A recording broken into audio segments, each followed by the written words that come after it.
చేస్తామని చెప్పేసి ఎగతాళి చేసిన వాళ్ళకి ఏం లేకోకుండా ఫేక్ అని చెప్పిన వాళ్ళకి ఏమి లేకోకుండా చేసిన ఉన్నోళ్ళకే ఇక్కడ వచ్చిన తర్వాత వాళ్ళు నమ్మిపోయిన తర్వాత ఒకరికి 10 మందికి అన్నం పెట్టే స్టేజ్ లో ఉన్నారు.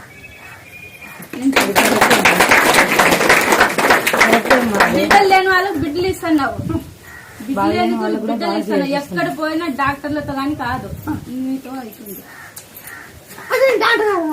వాళ్ళ జాబ్ రావాలన్నా మీ మాటే ఉండల్లా, ప్రతిదీ మీ మాటే. మళ్ళీ డాక్టర్ మేలు చేయాల. బిడ్డ కనుకుంటా చెప్తారా? ఓం నమ శివ మల్లెపూలు మూస్తున్నాడు. చూస్తున్నాడు ఏం చేస్తాడు? చంద్రబాబు పిల్లి పెద్ద రాకుండా ఇంచి ఆ రసం బట్టలకి పిండు. ఆ ముక్కులో బెడ్ వస్తుందో ఆ ముక్కులే పిండు. 2 ముక్కులు పిండి కొంచెం మంటున్నా కూడా కిందకు ఏం భయపడుతున్నా, కొంచెం మంటు భయపడు బాగా ఆ పురుగు బాగా తీసి ఆ బిడ్డ రాకుండా చేస్తాం. ఆ శివుడికి తిన్నాడవా?